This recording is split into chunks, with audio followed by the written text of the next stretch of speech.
Going to start. So welcome to today's talk. The topic is how to excel as a Black GP. We're going to be taking you through top tips to help you get through training. Just let me sort out my screen.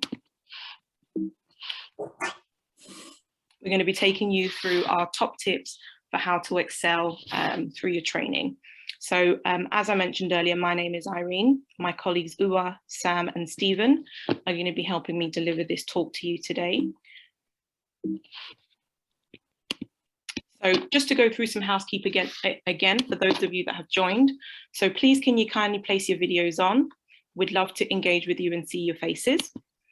Please keep your microphones on mute. If you have any questions, please place them in the chat box. Just to make you aware, the session will be recorded. We would love to engage with you. Any questions, please do place them in the chat box. We will be moderating as we go through. The session is being recorded. In terms of if you've got any personal questions that you don't feel happy to ask during the session, we're more than happy for you to email these to us at a later stage. And if you could just head on to www.menti.com, have a look in the chat box for the link, and we just want to run a poll with you just so that we can get to know you more. Alice, is there a way for us to share the results of that poll? Yeah, so I can, if you just cue me and let me know, and then I can share my screen on the results. Yeah, ready for you to do that. I think if people have started, then we'll bring that up, please. So shall I stop my screen share so that you can start yours? Yeah, I'll just take 1 second.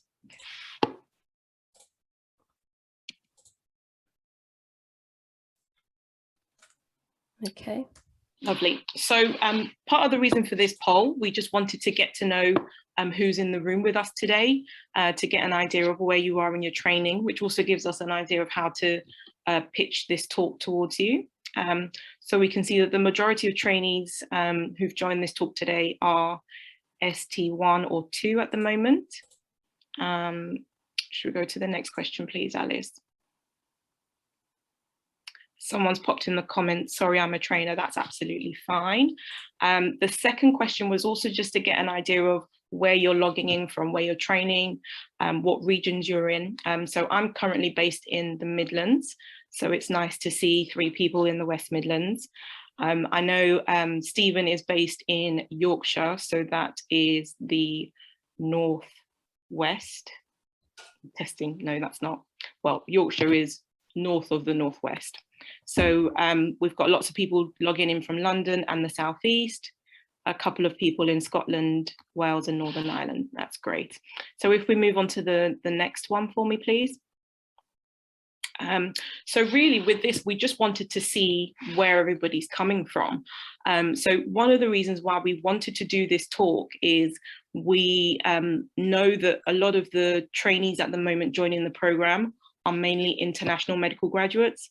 So for us, it was just to get an idea and a flavour from what's your heritage and where you're from. So I can see people have studied medicine in Nigeria, Ghana, various universities within the UK.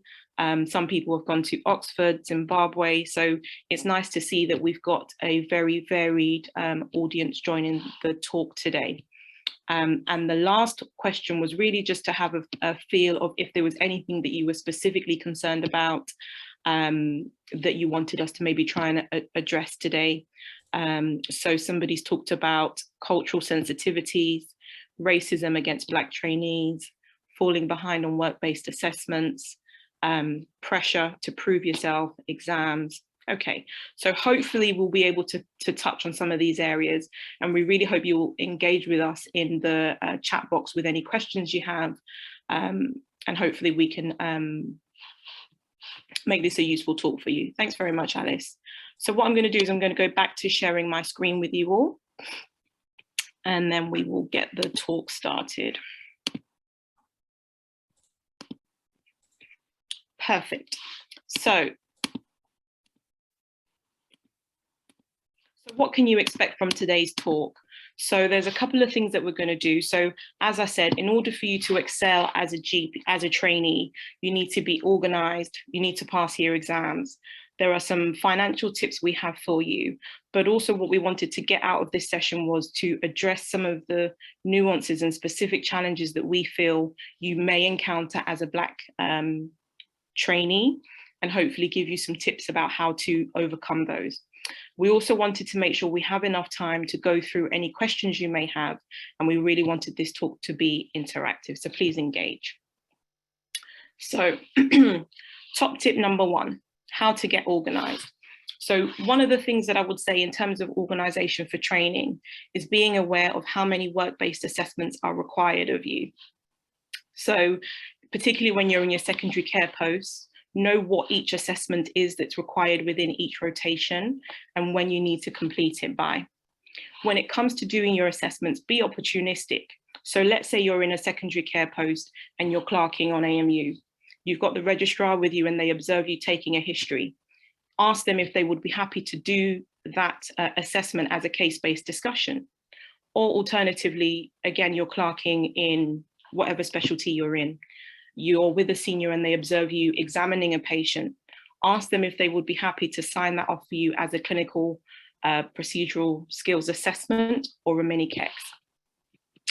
I understand with the portfolio you've got to undertake regular reflective entries. So I think it's about 36 reflections that you need to do in the year.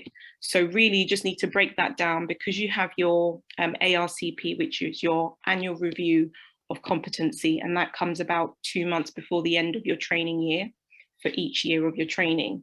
That gives you about 10 months to do those reflections. So really you should be aiming to do about 3 to 4 reflections each month. Now, in terms of being organized, one of the things that I do is I make a personalized schedule. So every month I make a list of things that I would like to achieve. And then from there, I would make a list of smaller bite-sized objectives that's going to help me achieve my goals for the month. Okay, so let's make it a little bit more practical. Let's say you want to do a QIP or quality improvement project, and you've decided that you want to complete it within 4 months. That quality improvement project includes various stages. So the data gathering section, the write-up, and then closing the loop. So you need to set yourself sort of smaller tasks to say, okay, how long is it going to take me to complete the data collection and then the subsequent tasks? And I think doing that will help you to achieve your goals, and then doing weekly check-ins to look and see how you're progressing will really help you to stay on top of your various assessments. So exams. Now I know exams is something that a lot of people worry about. So there are 2 main assessments. You've got the applied knowledge test, and you've also got the remote consultations assessment or clinical skills assessment. Now I'll go through each of those in detail. So the applied knowledge test is a question-based computer exam that you do. And it is made up of about 300 questions. 80% of this is clinical, 10% is statistics, and 10% is ethics. When it comes to the remote clinicals assessment, that is a remote exam that is being used currently because of the COVID-19 pandemic. And what it entails is that you submit consultations of you with your real patients that you would consult whilst you're in general practice. And you would submit about 13 cases. Now, the clinical skills assessment, that used to take place at the Royal College base in London, but that's on pause at the moment because of COVID. When it comes to the AKT, I would say take at least 3 to 6 months to prepare for the exam. Now, there are a variety of resources that you can use to help you prepare for this exam. So there are various question banks. I'm not going to list them. It doesn't really matter which one you use. One of the resources I would highly recommend is a resource called NICE Clinical Summaries, or NICE CKS. The key with this exam is to make sure that you have an understanding of the principles between that underline the evidence-based medicine, rather than rote learning the questions or pattern recognition. With regards to the RCA or the CSA, most people undertake this exam in their ST3 year. And it is based on you showing good clinical practice, evidence-based medicine, how you communicate with patients. So the best thing that you can do is just practice, practice, practice. And the AKT is normally only undertaken after ST2. So top tip number 3, how to make the most out of training. So GP training is only 3 years, but there's a lot that you can do within that 3 years to sort of enrich your training and make it more full. So for example, for me, when I was doing my training, between ST1 and ST2, I took some time out to undertake a clinical teaching fellow post. What that meant is that between ST1 and ST2, I was teaching medical undergraduates full-time for a year. And that for me is something that I really enjoy. So teaching is one of my passions. So although the training is only 3 years, just be aware that there are loads of opportunities outside of the training program that you can get involved in. So it was called an out of program fellowship that I did. Now, normally these fellowships will be advertised through emails. So keep a lookout for emails from Health Education England. Now, there are so many different fellowships you can do. So global health fellowships, leadership courses, medical education, so many options are available to you. So just keep an eye out for these things and see if it's anything that would interest you. Now, general practice, it can be easy when you're going through your 3-year program to think, okay, I just need to get through my exams, I need to finish my portfolio, and then you're ready to go out into the world and train and practice rather. But there are various organizations in and around the specialty of general practice, which I would encourage you to think and look into more. So here are some examples. So the Royal College is made up of faculties. These are basically local boards or local committees in and around the UK. So as I live and work in the Midlands, I'm on the Midlands Faculty Board. As Stephen is in Yorkshire, he's on the Humber and Ridings Board, and so on and so forth. So have a look and see what's in the area. You've also got the British Medical Association and the local medical committees. Now you're probably wondering, what do all of these committees do? So the Royal College, particularly the faculties, they look at ways in which to improve working environments for their colleagues. Often that's done through educational events, and they often hold meetings as well. Now, the British Medical Association is the union for doctors. So that will be relation to employment. So once you qualify in terms of contracts, whether you're salaried or partner, that sort of thing, that's the sort of thing they could help you with. And the local medical committee as well is another route as well to sort of plug in and look at ways to improve your working life. Now, as a trainee, you can request to be a representative in any of these groups. I would really recommend, if you're interested in these sorts of things, to go along. You can even observe some of these meetings and see what are some of the discussions that are being had. If I can give you an example, recently we talked about, the shortages in general practice in terms of doctors and some of the ways in which we could try to push forward in meeting the demand. So it just opens your eyes up to that there's more to training than just getting through the 3 years, okay? Now, general practice training can be difficult and challenging, but networking and having a support system around you is really, really important. Now, this is a list of places that you could plug into to get some support. So we have the Nigerian GPs UK Association, Ghana Doctors and Dentists Association UK, British Caribbean Association, and so on and so forth. So this is not an exhaustive list, but a quick Google search will bring up any of these societies that you may be interested in joining. Now, the good thing about having a network is that if you're struggling or you feel you need support, you can plug into these groups just to gain some support from people who have been through possibly similar experiences as you. One of the things that I would also encourage you to do is to link in with your vocational training scheme colleagues. You're all in training, you're all going through this experience together. So try and link up, talk through, even in terms of when it comes to exams, we used to practice for the RCA, which I undertook because of COVID, together before the exam. Further onto that, there's also equality, diversity and inclusion leads within the Royal College faculties. So that's also somebody that you could link up with if you felt you needed additional support. So as I said from the beginning, that in order to be a great Black GP, there are certain stuff that you need to do. So you need to pass your exams, you need to be on top of your portfolio. But one of the things that I really wanted to bring out today is that there are certain nuances or soft skills that will really help you thrive if you're aware of what some of these soft skills are. Okay, so when I say rapport with colleagues, what do I mean by that? So having a good working relationship with your general practice team is really important. Nuances like having a cup of tea. So within my practice, we have a scheduled tea break for 20 minutes in between morning clinic. I don't know if you guys are aware, but it's a British thing. People love cups of tea.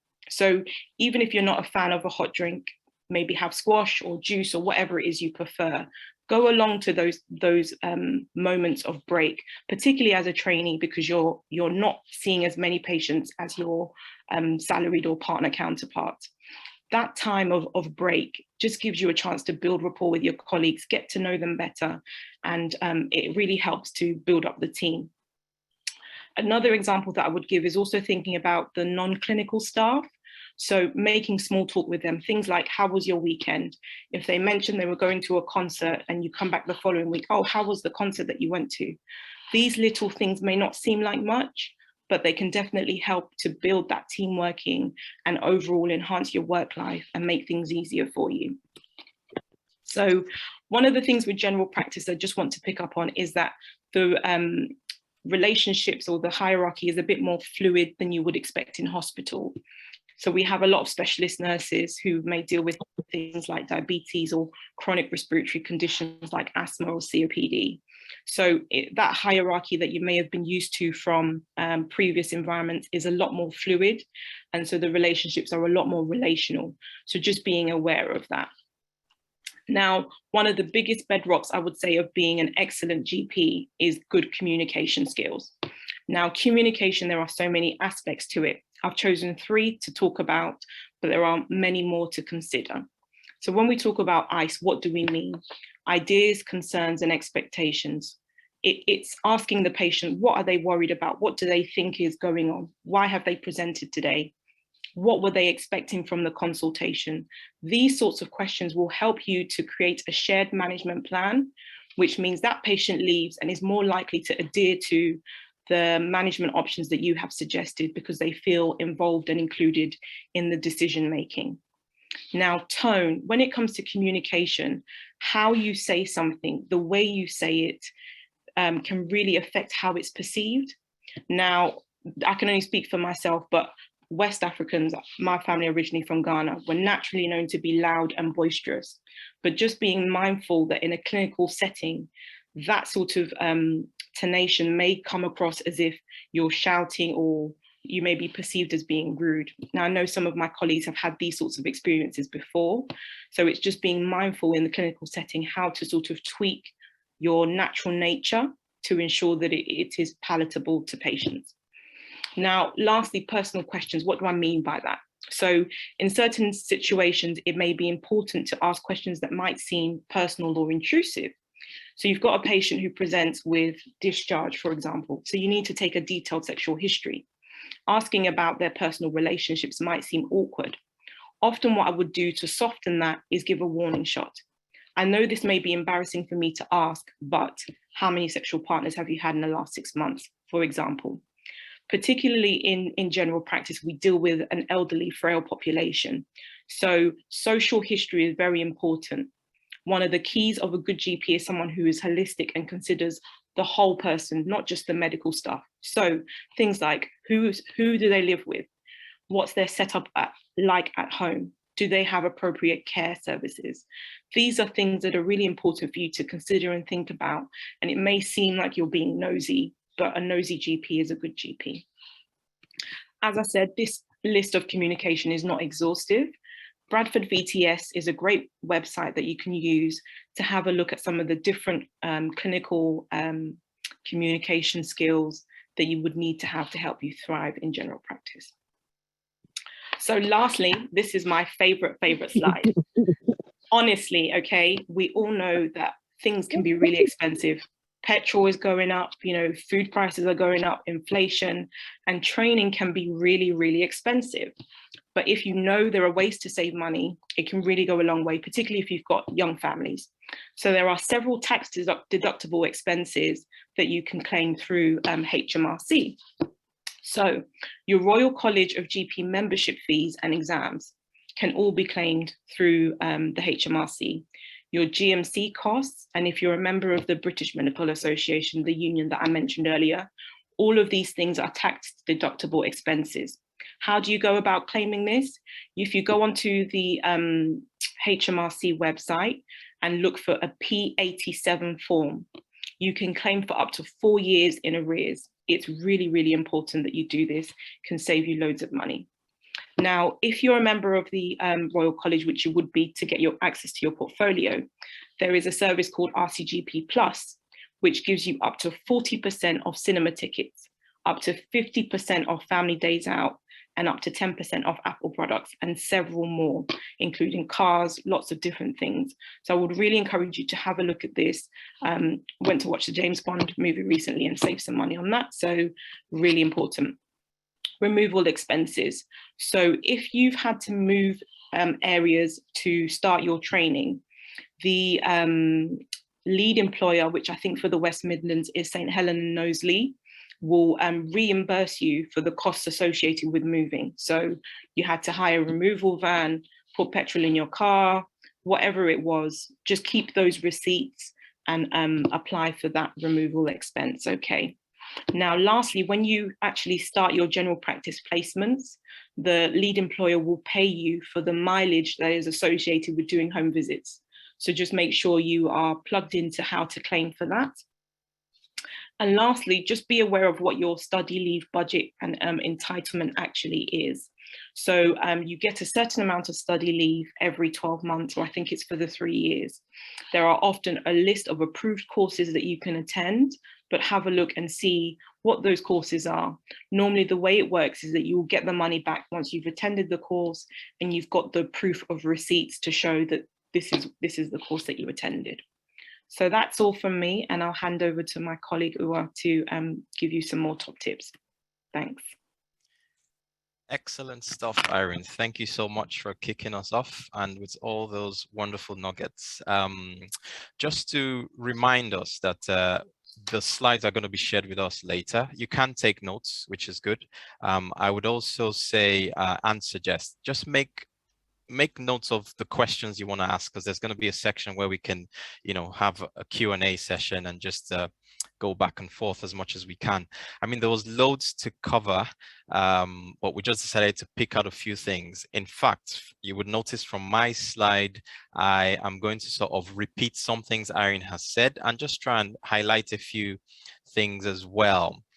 So I've titled this slide, Maintaining a High Standard of Practice and Training, Emulating Good Medical Practice, which would involve both clinical skills, communication skills, e-portfolio entries, you know, and like Irene had talked about earlier, you know, being organized as a whole. Now, as international medical graduates, you know, people who graduated from medical schools abroad, we found that things were slightly different with regards to working in the UK, working in the NHS. But when we came into general practice, we even found that things were even a bit more slightly different with regards to how you relate to patients and colleagues, like Irene said, particularly the general practice consultation, the doctor-patient consultation. Now, I note we have quite a number of ST1s who've not done any general practice yet. Obviously, we have ST2s and ST3s. So I'll give an example. What do I mean by emulate good practice? Now, literally watch your trainer and do what he or she does. That's what I did, at least. And then over time, you would then get your own style. Like, these are people who've been doing these things for decades, for years and years and years and years. So they're showing you how it's done. Literally watch your trainer and do what he does. That's what I did. Just watch your trainer and do what they do. So when I say do what they do, how do they greet the patient when the patient comes in? what do they do in the first 2 minutes of the consultation? So when I say emulate, like literally watch them and just practice it. Do what they do. Eventually you would get your own style. You would know how you relate with patients and how you make the best of the consultation. Now, another example would be, again, this was something I did while I was in hospital posting in Obs and Gynae. Again, this is another thing I found that we're not very used to as international medical graduates, which is the art of reflecting. So reflections in your portfolio and all that kind of stuff. I mean, we're good with, you know, narrating the events, what happened on the ward, what happened with that patient, but actually you need to bring it home. You need to be able to reflect how you felt in the moment, how it affected you. How do you think it affected the patient? What kind of scenario was it? And most importantly, how can you tie that into which competence and which curriculum points or in your portfolio that you want to link it to? So in so as I was saying, I was in Ops and Gynae posting then, and there was one of my colleagues, you know, she was really brilliant, and I literally asked her, please, do you mind me looking at one of your entries?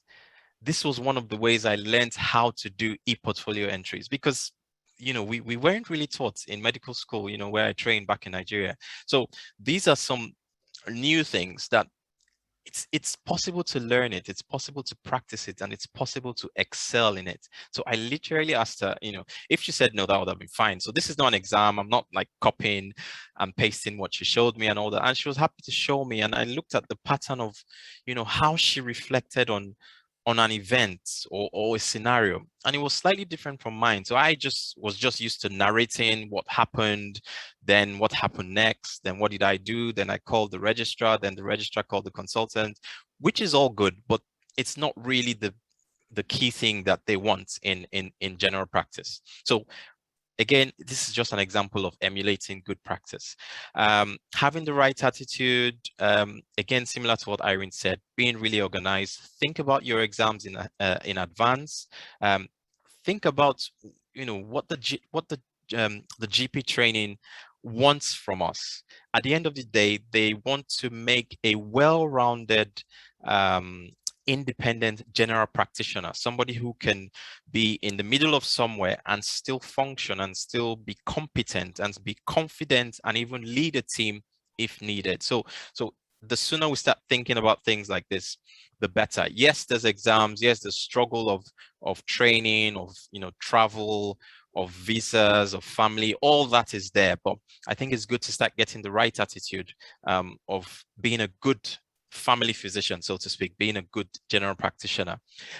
So if you just bring the next point as well, Irene, so I'll just kind of tie these two together. Again, Irene has spoken about this. We cannot overemphasize this point. Seek support. No matter what it is, please, please, please, please, please speak to colleagues.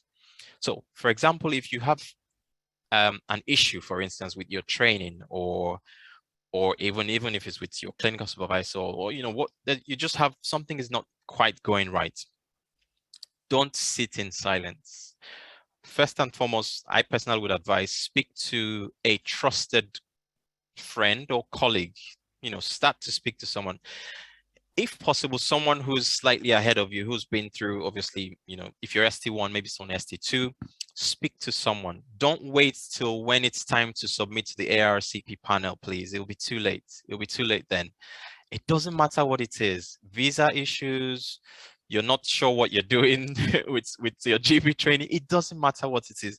Now, literally, this is why we're here. So there are people who've done it before you, and all you need to do is to ask them. That's literally what we're doing here. You know, it's just by chance that we've done these things ahead of some of you, and that's why we're able to speak on it. So all those organizations Irene mentioned, really, really helpful. For example, the Nigerian doctors in the UK, you know, they have a very vibrant Facebook page, 8,000 plus members on there. In fact, just yesterday, they held a webinar on the exams, so the AKT and the RCA. So speak to people. There are people who've gone through all these things. You know, you're not the first, so speak to people. Next point, please, Irene. Yeah, so again, it's all linked. Ask questions. Basically, the point is don't sit in silence. It doesn't matter. It doesn't have to, you don't have to get into trouble before you ask questions. If you're not sure about something, just ask. Just ask. Till tomorrow, we're all asking questions. Information is key. Is there anything else on there? Yeah, again, like I said, I'm just going to be reiterating some of the things that Irene has mentioned before. Stay connected, stay plugged in. Your local faculties, they all have AIT reps, get connected with them, speak to someone. Don't be, it can be a bit isolating sometimes, especially when you're in GP practice, but try your best, stay connected. I'm still personally, I CCT'd 4 years ago. We still have a WhatsApp group when we used to, this was the group we formed when we were practicing for CSA. We still have that group and we just chat, sometimes throw questions here and there. Stay plugged in, stay connected. Yes, thanks, Irene. So really quickly, before I speak on this slide, we've all had personal struggles as well, and one for me would be failing the AKT the first time. I just thought I'll mention that because sometimes we feel people don't go through things, or we're all supermen, superwomen. We actually were boggled 2 nights before my AKT. Now, whether or not that contributed, it's difficult to tell, but I failed my first AKT by a few points. It was hard, it was painful, but I had to pick myself up, do the work again, and then I passed the second time around. Maybe we can talk about that another day.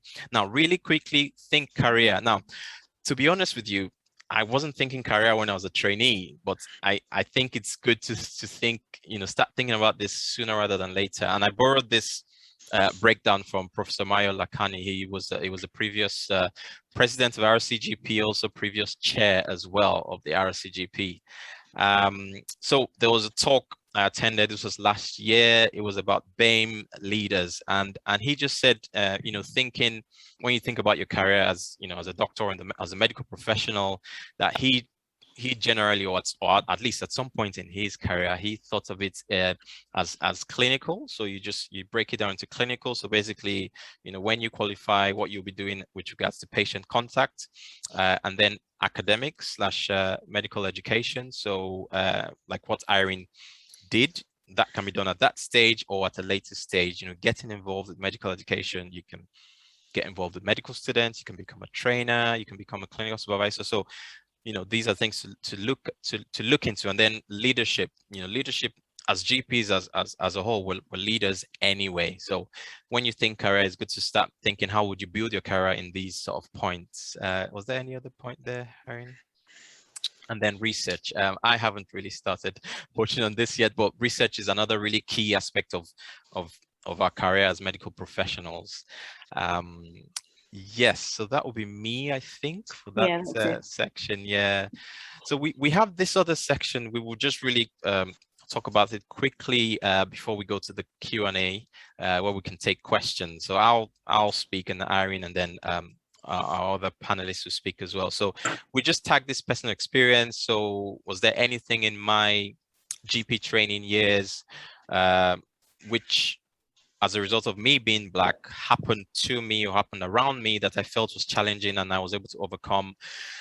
To be honest with you, I can't really think of any significant, events, so to speak, that was really challenging and I had to overcome.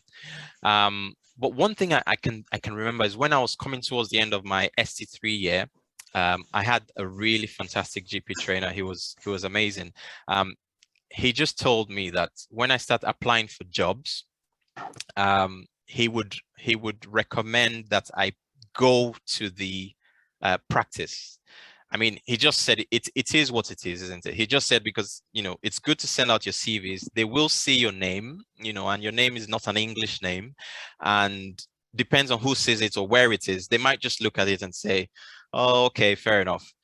But, he was always commending me, but you have, a very likable personality and blah, blah, blah, blah, blah. So if you went there yourself, they would put a face and a personality to the name. So that was a really key advice that he gave me that I value till tomorrow. So thanks for listening, and I'll just pass on to Irene and I'll come back later. Thank you. Thanks, Uwa. That was really excellent. I suppose for me, maybe one of the challenges that I can share is that there may be moments where you feel that you're not quite gelling with your team. And as we talked about, there are certain nuances. So just thinking about ways to try to bond with the team. And particularly, like Uwa mentioned before, is plugging into networks. So for me, what I found really useful if I felt I was struggling with something. So like Uwa, I actually failed my AKT as well. That exam is a really tough exam. So I would really encourage you all, as I said, to make sure that you understand the science or the evidence base behind the answer to the question rather than just rote learning. Is plugging into networks. For me, that was the biggest thing. Just knowing that, oh, this is an experience I'm feeling. Is it normal or is it just me? And having those that have gone before you say, no, actually, I also went through that. And one of the things I find with medics, often they won't tell you they failed something or something didn't go well for them until you ask. So yeah, just being open and being open to networking. I'll pass over to Stephen to share his experience.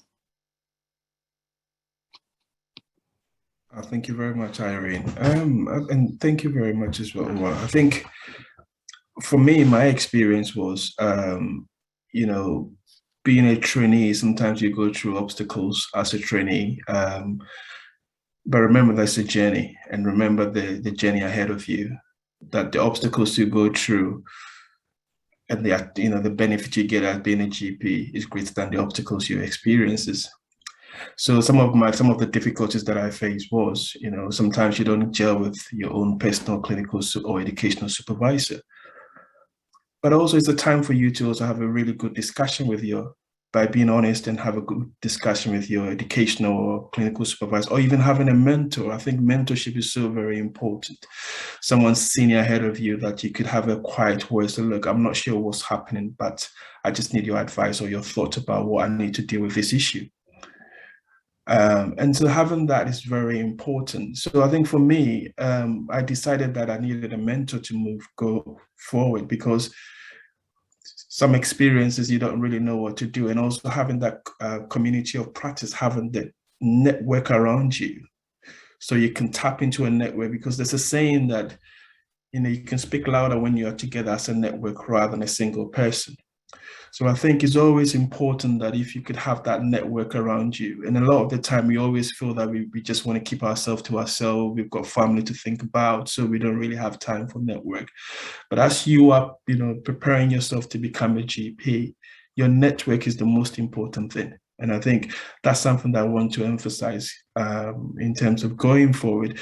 Failures will come, but that's not the end. You know, you can always overcome that.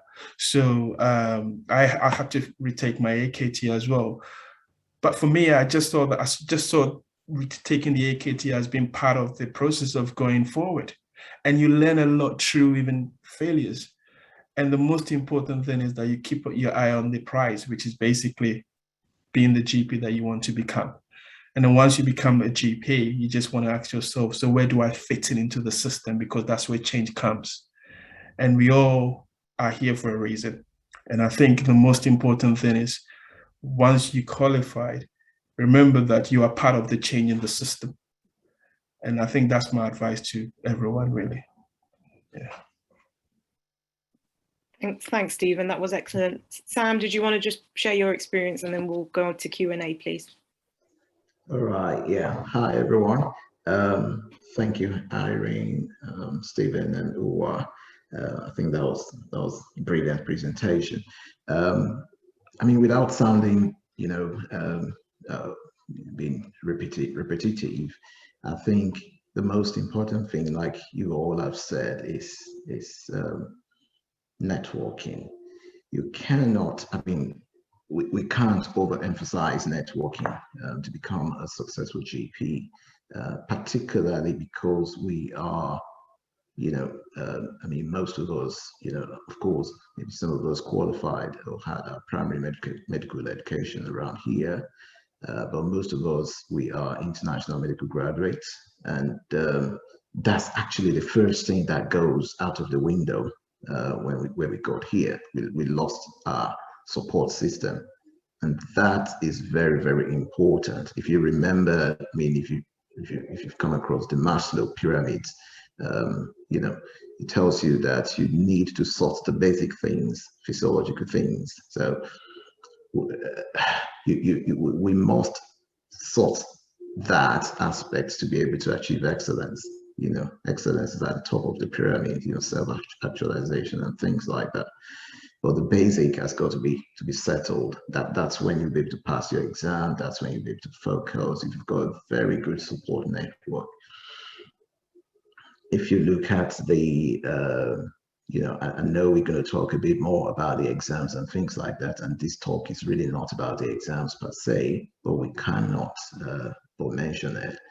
But if you look at, if you've considered the previous performances in terms of international medical graduates versus UK graduates or British graduates, you know, it's not because all of a sudden people are not brilliant or things like that, but it's all because, you know, the situation we found ourselves, and it's because we're lacking that support network, which we grew up with, which we've been used to for many years.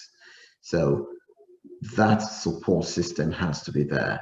It's a shame, you know, that COVID has, you know, caught in at the moment, and people could be feeling isolated.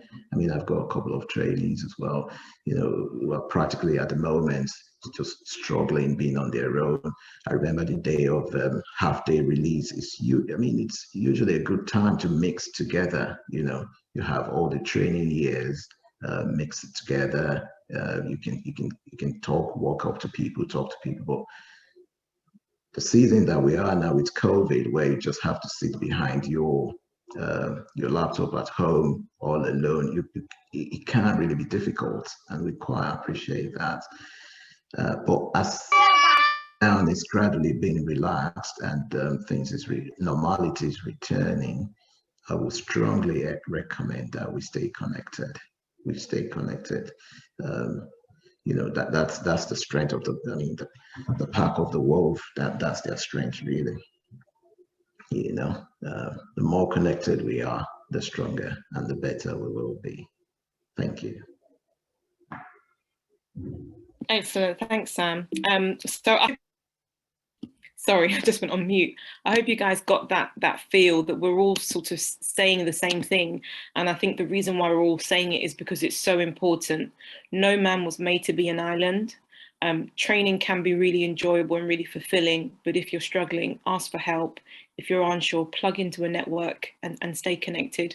So we really just wanted to take this time now to open up to questions, and I'll hand over to Uwe to moderate through any questions that may have come from the chat. Thanks. Thanks, Irene. Thanks, Stephen and Samuel, for that. So it's question time. It's not BBC question time. It's just it just says question time. So I think so far we have one question on the chat. Now, this is the time to ask your questions. Please, if you want to speak, you can, you know, maybe raise your hand, and maybe Alice would spot you. If you want to just ask, it doesn't have to be something we've spoken on, preferably so, but if not, just type it in the chat, and we can ask that to one of our panelists. Now, there's one question that has been asked. I will direct this to you, Irene. I see you, Brimo. Just bear with me 1 second. You may or may not have the answer, but it was kind of linked to what you were saying. So it says, hi, Irene. This is from Razan. Is the out of program option available for trainees on a tier 2 visa? Because I remember you mentioned you took a year out and you were able to go into a bit of medical education. Yeah. So I don't know if you know the answer to that. So I am not sure of the answer to that, but I shouldn't see why it wouldn't be open to you. So a lot of the time with these things is just seeing what the advert says.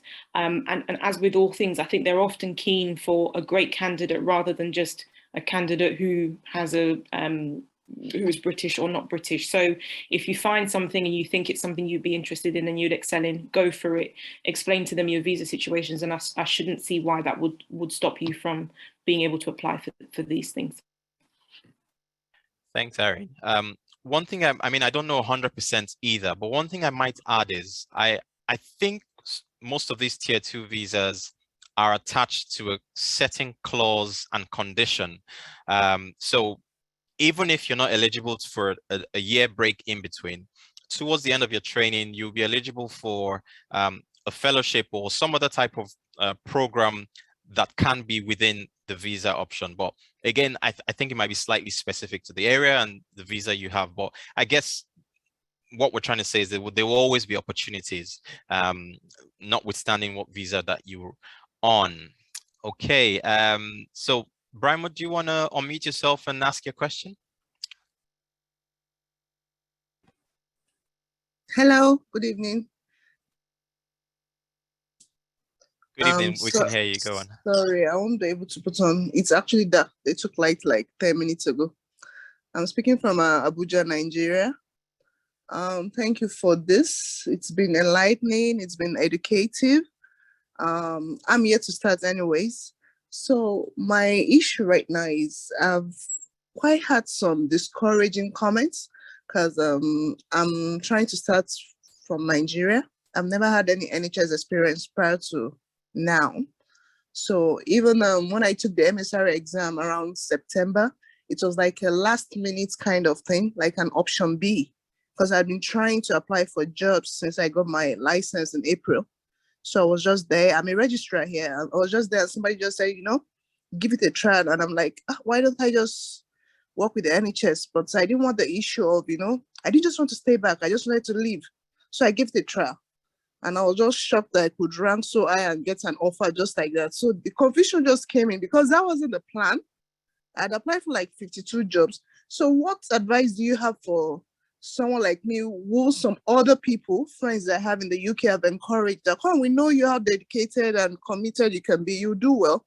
What advice can you give us to, you know, to act on, to prepare before February? Because I've just been trying to read a lot of things and, you know, I know it cannot be like experiencing it, but what can you do to, you know, be in that safe place and be one of those people that won't really have to struggle?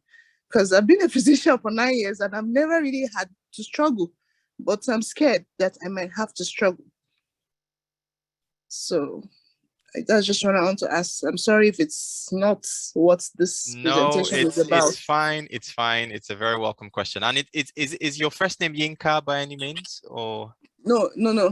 What's your my middle name is Yetunde. It's Yetunde. Okay. What do you prefer to be Yinka. called? Okay, just call me Ramat.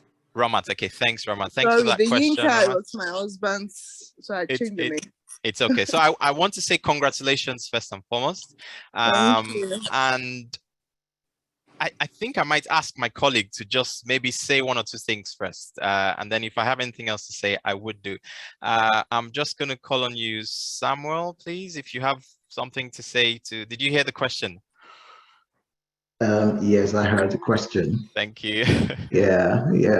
I mean, again, I just want to echo, Uwa in congratulating you. Thank you. Yeah, I mean, I think that's a brave thing you've done. You know, yes, I think that's quite brave. And, you know, I wouldn't want you to be disheartened or to be overwhelmed, you know, by the thought of what's going to be, what is it going to look like, or I've never worked there, I've never struggled before, and things like that. Yes, you know, working in a very new environment or an environment that you've never worked before can be, I mean, that's got its own challenges. But again, like we've said, one of the important things that I would suggest, strongly recommend, is that support system. Okay, the network. I mean, you've talked about your friends that you've got here. Yes, a lot of them are in training. I've been in touch with them. Exactly. So they will be quite useful, you know, to support you, to make you feel, you know, welcome, and to feel a lot more relaxed, you know, to be able to get into it. Yes, like I mean, there's no, you know, shying away from the fact that, you know, because you are just starting, yes, you're going to need time to understand, to get into the system, but it's just like every one of us. It's just like every one of us. I mean, you know, I remember when I came from Nigeria, you know, even though I had worked not in an NHS hospital, I worked at a private hospital for about 2 years before I joined NHS. But in fact, when I did join NHS, it didn't feel like I've ever worked in the UK. So I still had to go through the understanding of how it works here, the people, how to relate and things like that. But as much as you ask, I think you remember that's one of the things that Irene talked about, or Uwa, always ask. Yeah, so be willing to learn. Yeah, the people are very friendly, they're very accommodating, they understand you've never worked there before, they understand challenges, they know you're not the first person to go through this, so they know what to expect. Okay, so the expectation is not, I mean, the bar is not set very high for you to make you feel, looked down upon and things like that. And it's a very supportive, environment, where people are, they want to see that you do well, they want to see that you do well. Nobody's asked to see you fail, or to be thrown out of training or things like that. The NHS is spending a lot of, I mean, the health education in England will be spending a lot of money on you to get trained. But they wouldn't want to throw you out at the end of your training. So it will definitely be a supportive environment. As much as you're willing to learn, ask, and stick to your support system, you will be fine. Thank you so much. So I'm glad to hear that, because I've been, trying to make some quick decisions about accepting, not accepting, for the past 2 weeks. It's been tough. But I guess with the encouragement I've been getting so far, and from what I've learned from this seminar, I think I might just go for it. Thank you so much. You're very welcome. Thanks, Samuel. Thanks for that question as well. So I'll just throw this in as well. You need to plug in with NDUK, please, because I know we had a few colleagues come in just like you who started in August, and I know there was a series of webinars and there was a forum, where people got information. Yeah, so I think you just need to plug in to that. Yes, I'm on the group. I actually missed yesterday. Okay. Yes, I missed yesterday, and I know you actually when you were campaigning and all that. I follow. Okay. So I just missed it. So I just follow everything. Just try to. Okay, no worries. Reach out anytime if you have any questions. Yeah. All right. Thank you. Cool. Jay, I see you. Hi, good evening. Can you hear me well? Sorry. Yes, we can hear you, Jay. Go ahead with your question. Actually, it's a contribution. I'll just respond. I just wanted to respond to my colleague Ramat, who has just asked a question. In addition to what you and Samuel has said, I was going to signpost her to join the NDUK group, and then in particular associate with there is a WhatsApp group that supports specifically people who are coming in to the UK and starting training as their first job. I came to the UK about 2 years ago, and it was a huge challenge adapting. And I can imagine that if I had to, take on the other challenges of training, it may have been difficult. But like you've said, is very key. And if there are people who have done it in the past, then you can learn from their experience and and make your own adaptation a bit easier. I also want to emphasize the need to attend these sort of programs, and there is something about repetition. I've attended lots of webinars, and even though a lot of those webinars talk about AKT and RCA, every webinar seems to add a little bit more detail that makes it clearer. So with time, some of these things will get better, and I wish you well in your new journey. Thank you so much. I really appreciate that. Thank you. That's encouraging. Thanks, Jay. I appreciate that. Thanks, Jay. I was going to come to your question, Dorothy, but I see your hand has been raised. Thank you so much for joining us this evening. And by all means, unmute yourself and speak to us. Thank you. Hi, I'm Dorothy. I'm actually a training program director for in northeast of England, and I guess I'm sneaked in really. It isn't really meant for me, but I'm very much aware that we do have a significant number of IMGs in our program, and I just wanted to sort of come along and say there's some things that seem to cause a lot of difficulties, which perhaps could be got over. And one of the things is that, you know, gosh, I admire anybody that travels halfway across the world to train or to be in a different country. I certainly couldn't do it myself, so that's fantastic. But there's lots of things that get in the way of learning, as was mentioned earlier on. You know, being in a strange place, not knowing anybody, having to get the hang of whole of schools organised for children, all these sorts of things can cause difficulties. So let your trainer, tell your trainer how things are for you, and don't beat about the bush. You know, they're there to kind of support you and help you out, and just be, you know, be supportive. And also if the program can help, tell the program too, because the program really wants to get everybody through. We desperately want everyone to get through the exams and come out the other end and be GPs. That's what we're there for. But we can only deal with what we know about. I think that's important to let everybody know. And certainly in our program, people do get extra 6 months if they come in and they are struggling, and we feel that we need to kind of give them a bit more time to get to where they need to be because of the language, bearing in mind that English is spoken very differently in different parts of the country, as you're probably aware.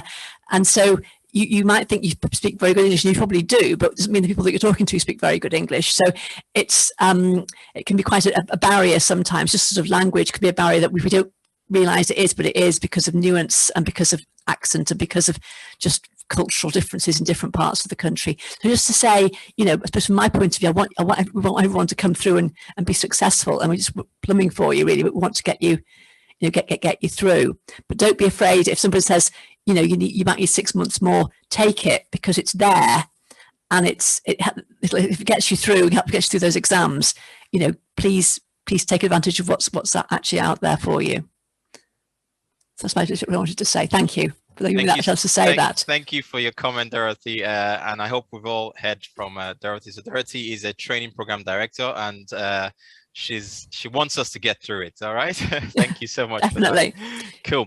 So I'll direct the next question to you, Stephen, if that's okay. And it's I say two small questions in one, but it's, you know, just do your thing. So the first one is from Oge, who says, what fellowship leadership opportunities exist for Black GPs? What fellowship leadership opportunities exist for Black GPs? And then there's another one that says, what happens in the LMC? I'm interested in that one. I don't know if I know what happens there. So just really quickly, Stephen, thank you. Right, okay. Thank you for the question. So I think just to summarize just a quick answer to the questions, there are several things that one can do. So I'll give you my example. I'm a portfolio GP.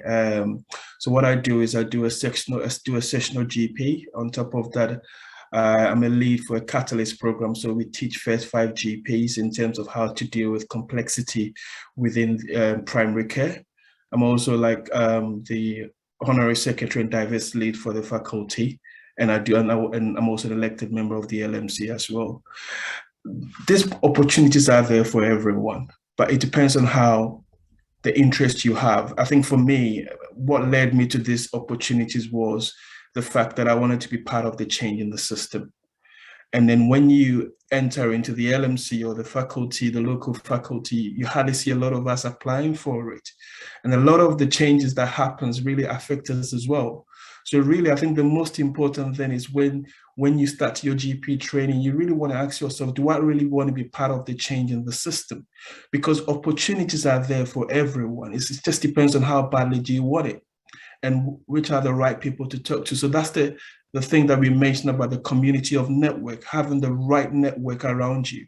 So for example, colleagues that are similar to you that have gone into that position. So you can ask them, so how did you get into the LMC? So the LMC represent the GPs. A lot of the stuff that goes on, LMC are there to represent and are there for the best interest of GPs.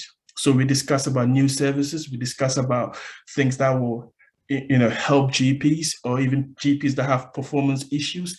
They are there to discuss things like that as well. So I think if you really want to know more, and in terms of wanting to be part of the change, my advice to you is we've got you can look at the local LMC website within your area. They've got different meetings. You could just send them an email that I would like to join the meetings and see what you guys do. We've also got the faculties within the local area, which Irene, I think in Birmingham, is one of the members there. You can speak to Irene or just send an email just to say to them that I would like to find out what exactly is going on within the faculty area.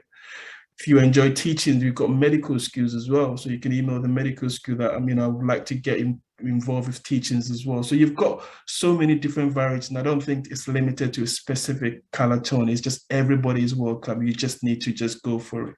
And just remember that you are part of the change. Yeah. Thank you so much, Stephen. And just lastly, really quickly, so just to put it in clear terms, how do you get involved with the LMC? Do you just go for the meetings? Do you just in a clear sentence? So in a clear sentence, first of all, go to your local website for the LMC. And I think the first thing that you could do is probably just join the meeting. You can send them an email saying that I would like to, as an informal meeting, join the meetings and find out what goes on with them. So you have a taste of what actually goes on. And then if you want to be part of the committee, then it's an election that they can elect you to be part of the committee, but you don't necessarily need to be part of the committee. Anyone can join the LMC meeting and basically find out what's going on. So I will start by going initially by on the website, your local LMC, and contact. There are numbers that you can contact and have a chat with them. And then you can easily join, yeah. Thank you so much, Stephen. I just want to say thanks to Irene. I can see she's been answering some questions on the chat as well. Thank you so much for that. So let me just see really quickly. I don't want us to miss any of the questions. Okay, so let's see. We've got one question from Tinu, who's got their hands up at the moment. Okay, Tinu, do you want to speak? Do you want to ask your question? Yes, thank you. And thank you for putting this together. It's really been educative tonight. So I'm actually one of the new GPST ones, and I just moved from Canada to start training in August. I could note Dr. Irene spoke about claiming removal expenses. So I wouldn't know if that applies to someone who just moved from outside of the UK, or it's just for those who moved countries within the UK. Thank you. Yeah, that's a great question. So whatever region you're training in, if you speak to your lead employer, so I think nationally, the lead employer for everyone is St. Helena Knowsley. And when you go onto their website, whatever deanery you're in, it's got your deanery. So for example, with West Midlands, it will have West Midlands, then it will have GP trainees. So when you go onto that website, it will give you the information of what the criteria is for removal expenses. But I would imagine that you crossing oceans to come and start training would have been quite costly. So I shouldn't see why there wouldn't be some things that you could recoup. So have a look. I'll see if I can plug the website into the chat box for you. Thank you.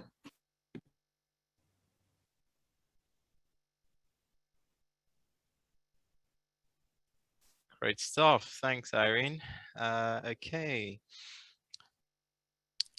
So I note somebody made a comment about RCA, Dina, but I don't know if it was a question, and I don't know if have you addressed that, Irene? Something about RCA recordings. Yeah, so I think Dina asked a question about the RCA recordings and whether tone of voice would affect just doing a telephone recording, or whether face-to-face would be better. And what I'd really like to encourage peers today with is just to say the RCA is about how you practice evidence-based medicine. And the key to excelling in this exam is to just practice evidence-based medicine in your day-to-day interactions with patients. So even now, I'm a year post-CCT. Every day when I go in the morning, one of the tabs I have open is the NICE clinical knowledge summary that I mentioned. So NICE CKS, have it open. You're talking to patients and you're thinking, oh, actually, what's the evidence base for gout, for example? You type in gout, it will give you you know, you need to give naproxen this amount for this period of time, etc., etc. So it gives you the guidance very clearly. So the key with the exam is, you know, how you communicate with your patients. Yes, tone and all of those things are important, but also what it is that you're doing. So when it's time for you to submit your assessments, your trainer will go through what you choose to submit with you and give you feedback. So you won't be doing the exam in isolation. So although I can appreciate why those things would be a concern, working closely with your supervisor should make sure those things are mitigated against, if that makes sense.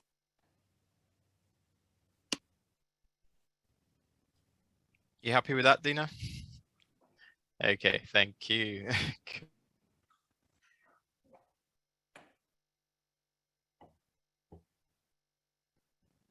I know you were proper typing away there, Irene. Is there anyone we've missed on the chat, do you think, Alice? I don't know if Mel is still on the call, but she had a really interesting question about Black GPs and GPs of colour who have autism or any other neurodivergency, if there's any support groups or anything like that. So I don't know if you want to ask that question, Mel.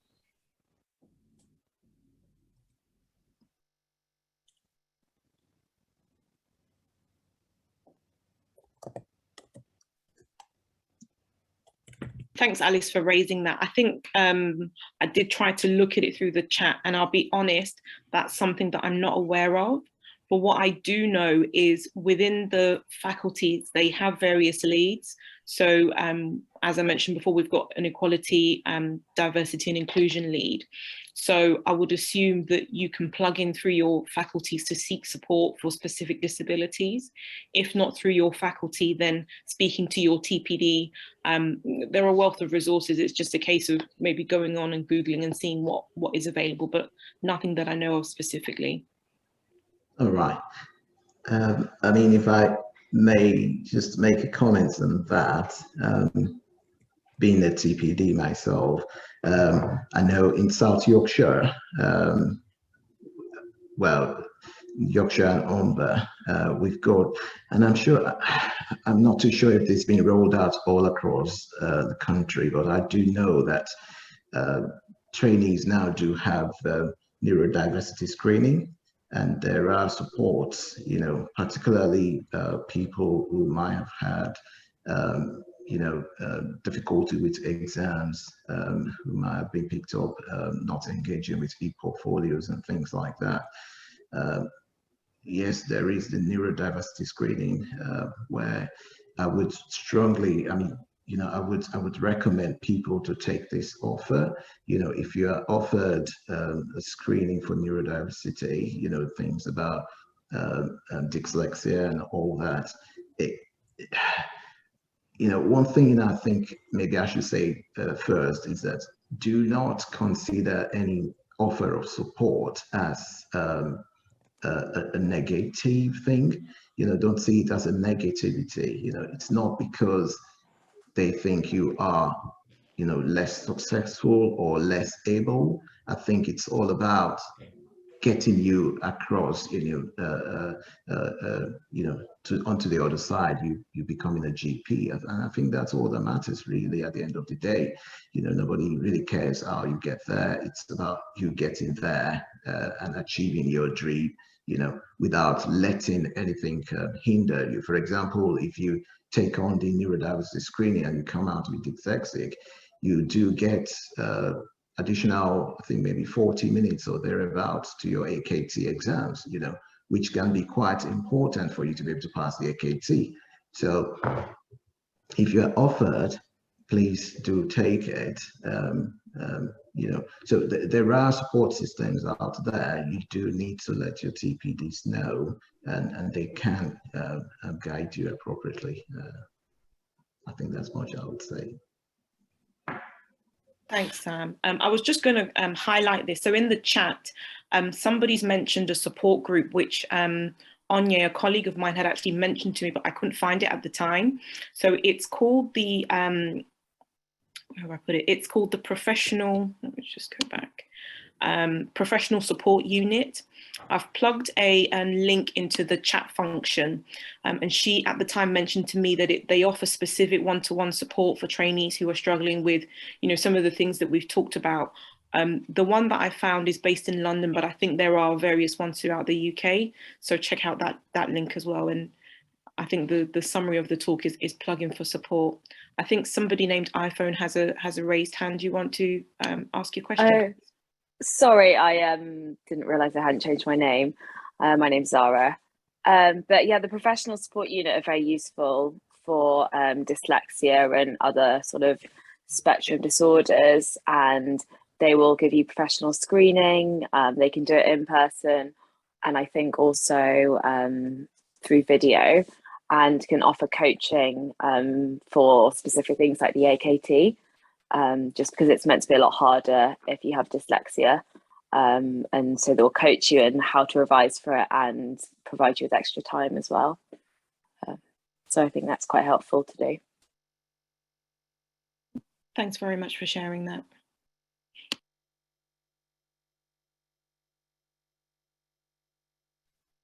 Great stuff. I don't think there's any pending questions. I know there was a colleague who said something about being a bit difficult connecting with people in Scotland. I think we just need to, you know, for lack of a better word, keep looking there. I mean, I have colleagues in Scotland, and then again, you can even link up with people online, even if they're not in Scotland. So I think it is tricky because I know there's less Black GPs and GP trainees in Scotland or Northern Ireland, for instance. But if you're a Nigerian of Nigerian heritage, you can link up on the Facebook group, and I'm sure you find other colleagues who are somewhere in one part of Scotland. So yeah, that would be my advice. Thank you everyone for joining us. Thank you for staying till now, for asking really wonderful questions. I just want to thank Alice. Alice is the backbone of this webinar. Thank you so much for organizing all this. Thanks to my wonderful fellow panelists, Irene, Stephen, and Samuel. Thanks for this. So like I said, this is going to be recorded, and I think we will be able to revisit it. We'll be able to get hold of the slides and some of the organizations that we mentioned. We should be able to get hold of their either websites or Facebook pages and stuff like that. The key thing is please stay connected, stay plugged in, keep asking questions, keep speaking about these things. I'm almost certain there's somebody who's been through something that you want to ask about. I'm almost certain. So I just want to say a big thank you to everyone. Thank you so much. And we've come to the end of today's event. Please, guys, thanks for logging in. Can you just fill out some feedback for us using the link at the bottom of the screen? It's just useful to know ways to improve this if we plan to do this again in the future. Thank you all for plugging in and logging on.